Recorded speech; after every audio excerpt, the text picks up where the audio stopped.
Bueno, buenos días.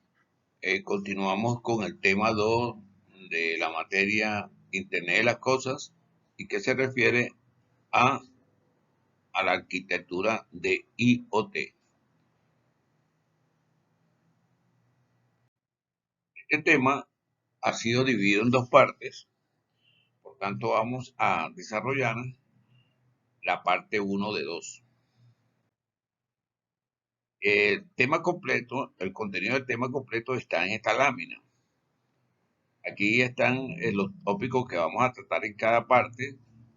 Por supuesto, en este video que estamos desarrollando, vamos a hablar sobre las diferentes arquitecturas de IoT, la arquitectura de 5 IBM interno, la arquitectura de 5 capas y la arquitectura de 7 capas. En la segunda parte, vamos a hablar de una arquitectura resumen. ¿A qué me refiero yo con una arquitectura resumen? En la arquitectura resumen, yo presento las empresas más importantes y los parámetros más importantes que se están utilizando en el desarrollo de IoT. Ok, entonces vamos con la primera parte. La figura muestra cómo funciona un sistema de Internet de las cosas. Aquí hay tres módulos: el módulo de las cosas, el módulo de comunicaciones y el módulo de procesamiento. Vamos a analizar cada uno de estos módulos, ¿no? Porque la función de cada uno de estos módulos, ¿no?, se puede realizar de diferentes maneras. Y como se puede realizar de diferentes maneras, no hay una metodología ni una arquitectura para la construcción de las soluciones IoT. Por eso es que hay varias soluciones que yo he colocado en este tema, las que a mí me parecen las más resaltantes. Entonces, como he dicho, aquí hay tres módulos, cada uno tiene funciones diferentes y esas funciones se pueden realizar de diferentes maneras. Empecemos con el módulo de las cosas. ¿Qué hay en el módulo de las cosas? Bueno, en el módulo de las cosas están los dispositivos que queremos controlar a distancia. En este ejemplo, es una casa, por tanto queremos controlar las ventanas de la casa, a qué hora se abren, a qué hora se cierran, las puertas obviamente, si hay un garaje, la puerta del garaje, las lámparas, el aire acondicionado y así sucesivamente. Para hacer eso, se le agregan a estas cosas unos dispositivos electrónicos. Estos se le colocan unos sensores, se le colocan unos actuadores y unos microcontroladores. Entonces, a través de los sensores, vamos a sacar la información, la vamos a llevar a distancia a través de un módulo que yo llamé comunicaciones. Pero ¿qué hay aquí?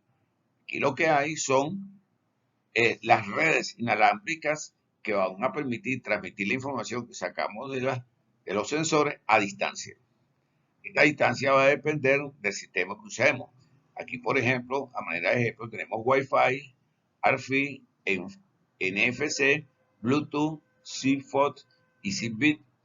Cada una de estas redes tiene unas características muy particulares. Para nombrar una, y esta red la vamos a hablar, la vamos a desarrollar en esta materia. Pero para poner un ejemplo de distancia, la diferencia que hay de las distancias en la que pueden trabajar estos sistemas, pongamos Bluetooth. Bluetooth es un sistema inalámbrico que tiene un alcance muy pequeño, muy pequeño. Bueno, después que esa información es transmitida a distancia por este módulo que yo llamé comunicaciones, la información va a llegar a un módulo que se llama procesamiento. Aquí las señales se procesan y se visualizan a través de interfaces de usuario, ¿no? Pero aparte de procesarlas, porque la información que se saca aquí depende de el elemento que se está controlando, como vimos en el tema 1, esto puede ser procesado por una corporación, por una universidad, por un hospital, ¿no? Ellos reciben información. Ahora hay una información que puede ser analizada posteriormente, pero hay otras informaciones que tienen que ser procesadas en tiempo real. Y vuelvo a poner el mismo ejemplo. Por ejemplo, la información que llega a los hospitales, muchas de ellas tienen que ser procesadas en tiempo real porque son datos de personas que requieren mejorarle la salud inmediatamente. Por eso es que aquí está esta flecha que va desde el sistema de procesamiento al módulo de las cosas, porque se manda información desde aquí, señalización de que hay que hacer alguna actividad, poner a funcionar pues el elemento, ¿no? Que está aquí, ¿no? Entonces, por ejemplo, aquí se pone un actuador, por poner un ejemplo, ¿no? Vamos a suponer que usted está controlando en esta casa un, estos aparatos que riegan el jardín. Pero para que ese aparato funcione, él tiene un pequeño motor, o muchos de ellos tienen un pequeño motor que hace que gire el bombeo del agua en 360 grados en el jardín. Eso necesita un actuador que va a hacer funcionar el motor y así, pues, esto es lo que indica que hay elementos que están aquí que necesitan de unas señales para que puedan empezar a hacer la actividad que nosotros queremos. Bueno, esta es la manera como se maneja un sistema IoT que está en una forma macro dividida en tres módulos: el módulo de las cosas, el módulo de comunicaciones y el módulo de procesamiento. Pero como pueden ver, observar, esto se puede hacer de diferentes maneras. Y como se puede hacer de diferentes maneras, esa es la razón por la que hay diferentes arquitecturas. Como se comentó, no hay una arquitectura de IoT única y por eso se han presentado varios modelos, ya que esta varía en complejidad y el número de capas que depende de la función a realizar.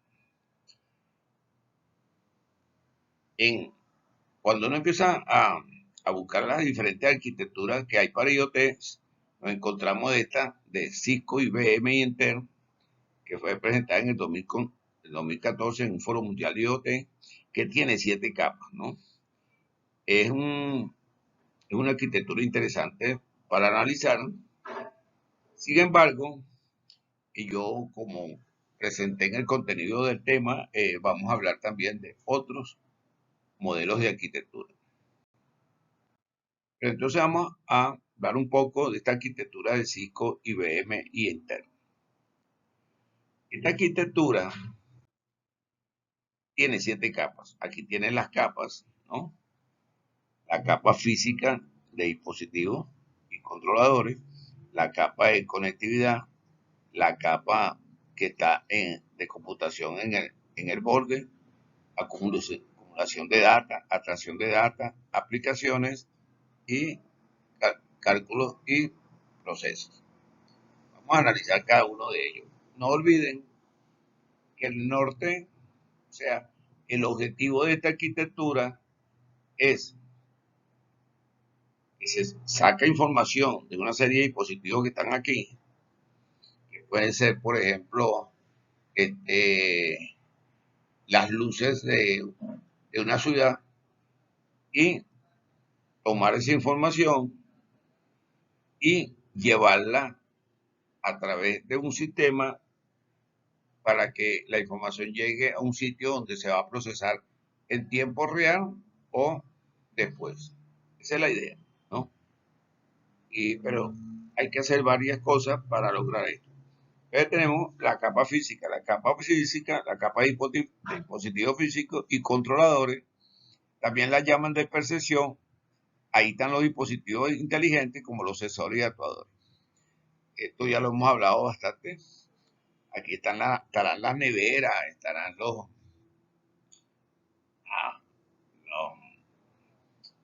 las lámparas, ¿no? Y todos aquellos elementos que queremos controlar, ¿no? Porque tienen los sensores y también los actuadores o también microcontroladores. Esa es la primera capa. Después vamos a otra capa que se llama la capa de conectividad o transporte. Ella transfiere datos de la capa física, que es la que acabamos de ver, a las nubes, ¿no? La nube está más adelante, ¿no? Esto lo vamos a analizar dentro de un momento, ¿no? Y aquí indudablemente que se pueden tener varias alternativas, porque aquí es donde están las redes inalámbricas, las que van a permitir llevar esta información a un sitio. Ahora bien, hay una empresa que está desarrollando este servicio de Internet de las Cosas. El servicio no sabemos cuál es, pero hay una empresa que está haciendo esto. Entonces, ¿qué pasa? Esa empresa está en un cierto sitio. Entonces, como está en un cierto sitio, va a aparecer esta capa que llamamos Edge Computer, en inglés, en español, computación perimetral, un perímetro, ¿no? Ella está a una cierta distancia de los elementos que quieren conectar y eso se llama computación perimetral. El computer o computación en el borde, como también se llama, se refiere a que los datos IoT son procesados en la periferia de la red, en la misma red que los genera o tan cerca de ellos. Hay una empresa que está haciendo un proyecto de Internet de la cosa para volver una casa inteligente y ya saca la información y la lleva lo más cerca donde están ellos. ¿Cómo la lleva? Poniendo unos servidores, ¿no? Y los procesa ahí, los procesa cerca, ¿no? ¿Qué tan cerca? Bueno, eso hay que definirlo, ¿no? No lo saca de la empresa, por decirlo, ¿no? Los guarda en unos servidores y entonces los analiza ahí. Eso es el edge computing. Ok. Esta capa, bueno, interactúa con las capas superiores de nube o capas de software, ¿no? Realiza la conversión de protocolos de enrutamiento a funciones de software. Todo es importante porque hay una serie de protocolos que se usan aquí. Aquí está Wi-Fi, aquí está Zigbee, aquí está el FIT y cada uno de ellos usa unos protocolos de enrutamiento. Esos protocolos de enrutamiento que están que tienen los sistemas que están en la capa 2 son diferentes y cuando llega a la capa de computación perimetral, o sea, la capa 3, bueno, ahí tienen que ser procesados y transformados en otros tipos de señales para continuar su camino hacia el sitio donde se van a ser analizados las datas que estamos sacando. Entonces llegamos a la capa 4, Data Accumulation o acumulación de datos. Dada la velocidad, volumen y la variedad de la data, porque aquí hay una gran cantidad de información, en los sistemas IoT es esencial proporcionar almacenamiento de datos entrantes para su posterior procesamiento, así como la normalización, integración y preparación para otras aplicaciones. Tiene que haber un sitio donde la data sea almacenada. No pueden perder el norte de que hay una gran cantidad de dispositivos que están transmitiendo información y que hay que analizarlo. Eso es lo que hace esta capa que la llamaron acumulación de data por la arquitectura IoT de Cisco, IBM, Intel. Esta es una arquitectura muy particular de Cisco, IBM y Intel. Después llegamos a una capa que se llama abstracción de data abstraction, ¿no? ¿A qué se refiere esto? Es la capa que le da sentido a los datos, recolectando información similar de múltiples sensores o mediciones IoT para agilizar el tráfico de alta prioridad o alarma, ¿no? ¿Qué es lo que pasa? Aquí llega mucha información, esta información hay que organizarla. Toda la información que sea igual se separa, se hacen separaciones, se le dan prioridades y se organizan, ¿no? De manera a hacer más fácil el análisis. Por eso se llama la capa de abstracción de datos. Es donde se organiza. Finalmente, la capa de aplicación, ¿no? Es donde se hace, ahí llega la información que ya ha sido en la capa de abstracción dividida y analizada Y entonces aquí se va a hacer la monitorización, optimización de procesos, gestión del análisis estadístico. Fíjense aquí es donde se hace el análisis estadístico de la información. En la capa de abstracción fueron separadas, ¿no? Pero aquí es donde se hace el análisis estadístico, un análisis más profundo de la información que está llegándonos de los sensores, ¿no? Y finalmente tenemos la capa de colaboración y de proceso. Esta es la capa que permite, cuando nosotros adquirimos un servicio de IoT, y si la información no está llegando a nuestro teléfono móvil, a la pantalla de nuestro teléfono móvil, tiene que llegarnos una pantalla, tiene que aparecer una pantalla donde yo pueda ver los resultados de lo que ha sucedido con la data que estamos controlando. Bueno, esto lo hace esta capa de colaboración y proceso. Esta capa, la aplicación de procesamiento, se presenta a los usuarios y los datos se procesan en la capa inferior y se integran en las aplicaciones comerciales, ¿no? Entonces, esta es la manera como el sistema va a interactuar con los humanos y le va a presentar la información, ¿no? La manera como usted puede saber qué ha sido el fin final, valga la redundancia, de lo que estamos sacando.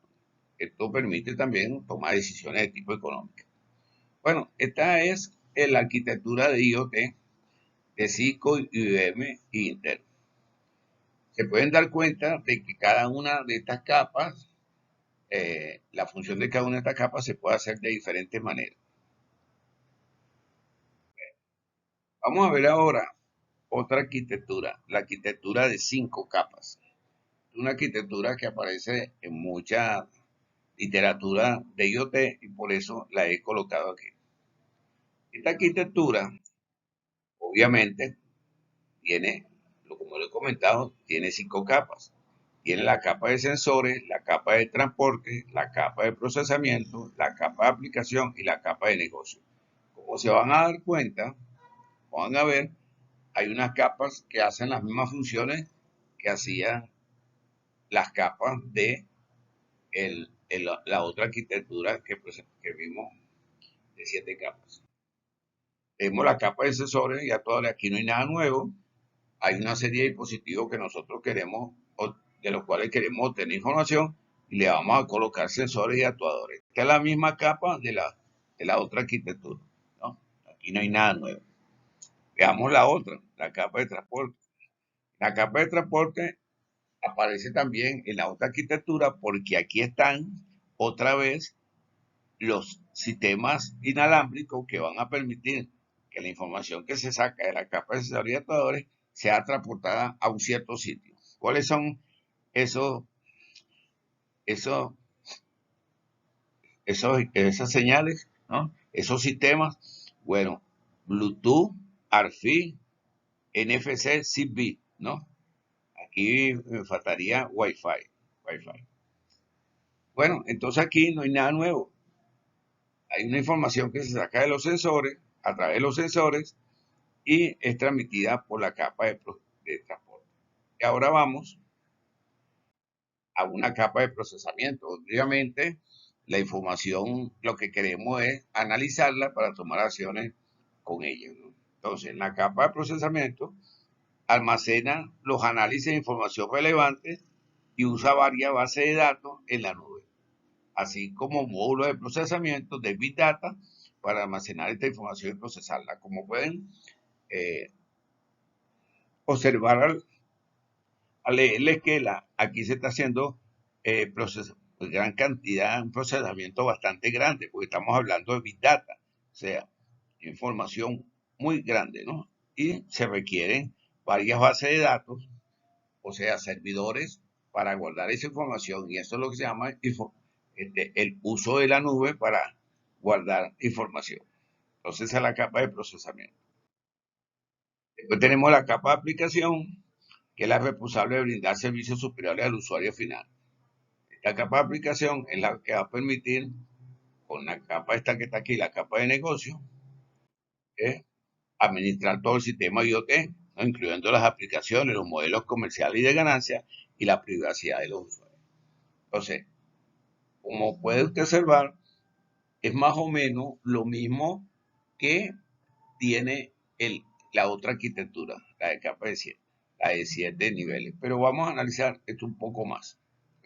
Pues cuando hablé de la capa de procesamiento, hablaba de la procesamiento en la nube, pero es que hay otro tipo de procesamiento. Entonces vamos a analizar esto, fíjense. Fíjense cómo se llama la lámina, procesamiento basado en computación en la nube, no hay acción inmediata. Cuando usamos la computación en la nube, o sea, el procesamiento en la nube, es porque hay una cierta cantidad de servidores, ¿no? Y servidores de alta capacidad que están distantes de la empresa que está realizando el servicio de IoT, ¿no? Por eso que se llama una nube centralizada. Fíjense que la nube está en el medio entre los dispositivos a los cuales se está sacando la información. Aquí tenemos una casa inteligente, un vehículo, una nevera, una lavadora, un televisor. Y esas son procesadas, la información en una nube y por encima están las aplicaciones. Y aquí se saca la información y entonces se ve cómo se presenta la información. Fíjate, esto es una especie de chart, esto es un análisis de barras, esto también es una especie de análisis de barras, ¿no? Pero esto significa que aquí dice que hay una nube centralizada, pero en realidad, aunque todos los servidores estén en un centro, tienen que haber varios por cuestiones de seguridad. Bueno, este es el procesamiento en la nube. ¿Qué pasa aquí? Mucha información, la información no tiene que ser analizada en este momento en tiempo real, sino se procesa después. Por eso es que aquí dice que no hay una acción inmediata. Tengo la información, después la analizo y después doy los resultados, pero no lo hago en tiempo real. ¿Qué pasa si necesito información en tiempo real? Entonces, fíjense, esto tenía la capa de sensores y después la capa de transporte. Eso es lo que tenía anteriormente. Pero ahora entre la capa de sensores y la capa de transporte se pusieron 4 capas más. Esto se llama arquitectura de niebla de pasarela de dispositivos inteligentes. Estábamos hablando de la nube, ahora estamos hablando de la niebla. Cuando usted ve el cielo, están las nubes y la niebla. En teoría, las nubes están más altas que la niebla. Eso es la teoría, ¿no? Pero a veces uno ve la lámina y ve la niebla y ve las nubes están más o menos a la misma distancia. Pero bueno, esa es la idea.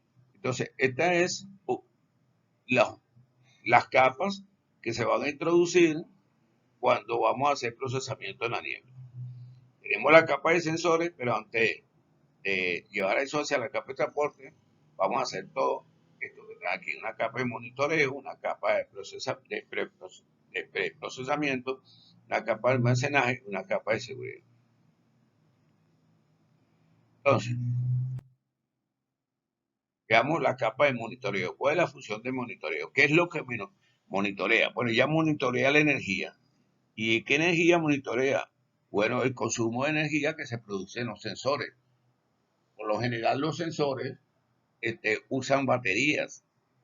Hay sensores que están en sitios que son accesibles y sensores que están en sitios inaccesibles. Por ejemplo, poner una radiobase en un tepuy, una radiobase, la radiobase como está en un tepuy, entonces se le pone energía eólica, o sea, recibir del sol energía calorífica y transformarla en energía eléctrica, como hace el satélite, ¿no? Pero eso es un sitio inexistente, disculpen, lejano, un sitio que no se puede hacer fácilmente, pues estoy poniendo de ejemplo un tepuy. Acuérdense que un tepuy son estas montañas que están en el estado Bolívar. Entonces, ¿qué pasa?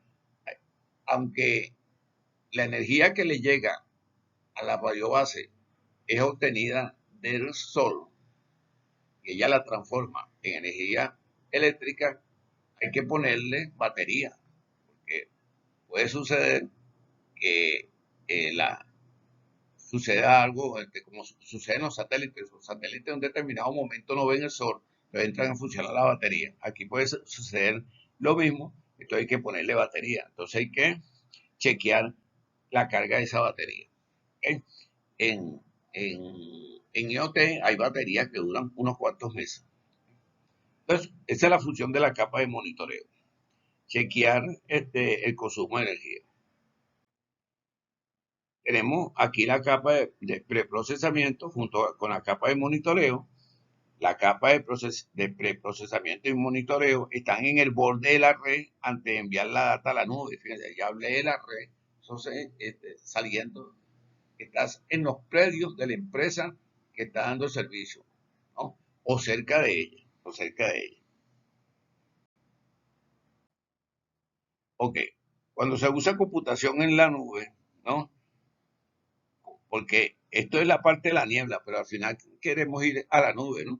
Entonces, debe pasarse a esta. Cuando se usa computación en la nube, la información tiene que seguir subiendo. Esta información tiene que luego ser procesada y cuando se usa un enfoque de niebla, lo que sucede es que todo el preprocesamiento y almacenamiento ocurre en el nivel del gateway, ¿no? O sea, todo sucede aquí. Se hace un análisis previo, porque si se está usando la niebla, es posible que la información la necesitamos en tiempo real. Yo no quiero mandarla a la nube porque ahí se va a guardar para un análisis posterior. No, yo quiero analizarla ahora. Por eso es que se usa la niebla. O por lo menos esa es la teoría. Entonces tengo la capa de preprocesamiento. Si yo voy a hacer un preprocesamiento y tengo una cierta, me está llegando información, yo voy a usar solamente la que necesito. Por eso se hace un filtrado, ¿no? Entonces, la capa de procesamiento, ahí se ha filtrado el procesamiento y el análisis de la data de los usuarios y actuadores. La filtra y sumariza la data, ¿no? O sea, se queda solamente con lo que requiere analizar. Eso se llama preprocesamiento. Viene la parte de almacenaje, ¿no? Es la donde se hace el almacenaje temporal, porque recuerden que estoy en la niebla. Es un almacenaje temporal que se usa para más adelante pasarla a la nube o hacer el análisis ahí sencillamente, ¿no? Entonces, cuando se termine este análisis, esto es algo que tiene que acordarse cuando se hace el proyecto. Bueno, toda esta información se manda a la nube o se deja en la niebla o sencillamente se borra. Eso depende de la manera como se haga el sistema de almacenamiento. Después llegamos a la capa de seguridad, indudablemente que tiene que haber una capa de seguridad donde se hace el cifrado y descifrado y se asegura la privacidad y la integridad de la data. El cifrado que se ocupa de la privacidad de la información. Esta es la parte que se ocupa del cifrado de la información, ¿no? Bueno, y finalmente llegamos a la capa de transporte y después de la capa de transporte a las otras capas que habíamos visto anteriormente. Bueno, este el análisis de la arquitectura, de la parte de la arquitectura de la niebla en un sistema IoT. Aquí lo vemos de otra manera. Fíjense, aquí tenemos la nube, pero nosotros estamos analizando cómo se maneja la información en la niebla. Entonces, fíjate que están los dispositivos inteligentes, indudablemente que tienen sus sensores y la información pasa a un sitio intermedio donde se hace un análisis en tiempo real. Por eso que yo he hablado de un filtraje, porque solamente se analizan los datos que nos interesan y se hace un almacenamiento local. Le hablaba de que uno de los servicios que ofrece 5G, o sea, quinta generación, es el vehículo autónomo, la conducción autónoma. Indudablemente que eso necesita una latencia muy baja, que es lo que dice aquí, porque si usted necesita, es el control de un vehículo que va por una autopista en tiempo real, la información que necesita el vehículo para ser conducido tiene que llegarle muy rápido, necesita una latencia muy baja, ¿no? Entonces eso no se puede hacer en la nube, hay que hacerlo en la niebla, ¿no? Y por eso se harán los filtrajes de la información que se requiere y el almacenamiento local. Este almacenamiento local se decidirá, lo dije anteriormente, se decide si después se guarda en la nube. O sea, se guarda la información porque a lo mejor se necesita para análisis posterior. Bueno, este, eh, como he comentado, aquí se requiere una respuesta en tiempo real. Las aplicaciones con requerimiento de latencia baja reciben respuesta de los nodos de la niebla, ¿no? Y la movilidad, esto es muy bueno. El uso de la niebla es muy interesante para los dispositivos que tienen movilidad. En el caso de un vehículo, un ejemplo muy bueno ha sido la colocación del vehículo. El ejemplo del vehículo ha sido muy bueno para este efecto. Y bueno, de esta manera he terminado la primera parte de este tema. La segunda parte es muy interesante porque ahí voy a presentar las empresas que realmente hacen todas estas actividades, estas funcionalidades en el mundo de IoT, por lo menos la mayoría de las que existen ahora. Si hay preguntas, por favor me las pueden hacer a través de la mensajería del sistema que estamos usando para llevar adelante la materia o hacérmela en la videoconferencia que tenemos semanalmente. Muchas gracias por su atención.